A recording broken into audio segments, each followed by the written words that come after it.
This is the man from Modesto. This dream was shared with me. I interpreted it, and I felt that the message is very, very important, and the recipient agreed with me, so we're sharing it with you now.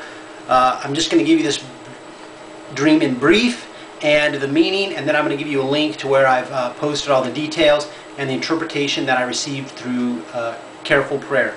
Okay, basically, here's what the guy sees. Horses and covered wagons / vehicles riding in a circle. Each time around equaled 1 year. I remember noting that the cycles had begun, and after 3.5 cycles, our time would be complete. I was filled with anticipation and fear at the first glimpse of what was to come and the significance of the fight. I saw Jesus and asked Jesus for strength to carry on until the appointed time.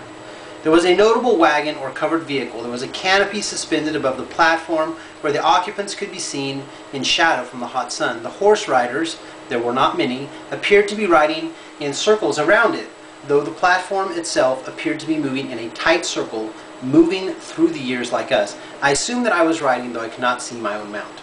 Among the riders, maybe 5 or 6, there were 2 women locked in conflict, each armed with a bow, one blonde, one black-haired, each on opposite sides of the circle. The dark-haired woman was fighting for the side of evil and laughed in derision of the other. I spoke to the one woman, the blonde woman, who was nearest to me. She spoke of enjoying the battle, but considering leaving after the current year was complete, as she was getting tired of the role. I encouraged her to stay because it was not good to change the cast part way. In other words, it was said somewhat flippantly and more for selfish reasons, not wanting to lose a friend in the battle, than for real purpose or understanding of what it might cost. She decided to stay. The battle resumed, and she was immediately struck with an arrow in the left foot, her foot attached to the horse by the arrow. She cried out in pain, but readied her bow for a counter-strike. Her arrow caught flame, but also lighted part of her own hair that was streaming behind her. She fired the flaming arrow at the other woman, and the dark-haired woman's hair was completely engulfed.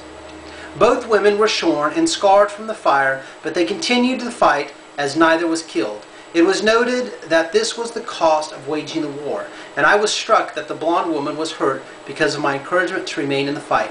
My words bore more significance than I realized, as it put people in harm's way. Okay. The main thing you need to understand is that I really prayed carefully about this, and the blonde woman, let me read exactly what it was. The blonde woman is the woman who prays in the name of the Lord but doesn't obey. That's who she represents. So this is a Christian, but notice that her hair isn't pure white. It's blonde, some kind of off-color yellow, right? But she's not really pure. She prays in the name of the Lord. She calls on the name of the Lord. If you ask her, she's going to tell you she's a Christian, but she's involved in this fight, and she's not called to do that. Notice that in her heart, she decided to retract from the battle and go away. But because a man, someone else in the world, could be a man, a woman, a child, a radio personality, television personality, Christian leader, oh, you need to fight, you ought to be in the fight. She took the advice from the man.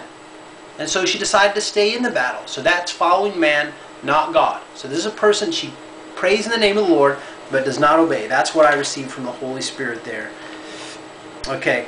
Now, I have a bunch of scriptures here that I sent to him, and I'm going to post these all. If YouTube will let me, it's going to be here. Otherwise, I'm going to give you a link to probably a Hub Pages account.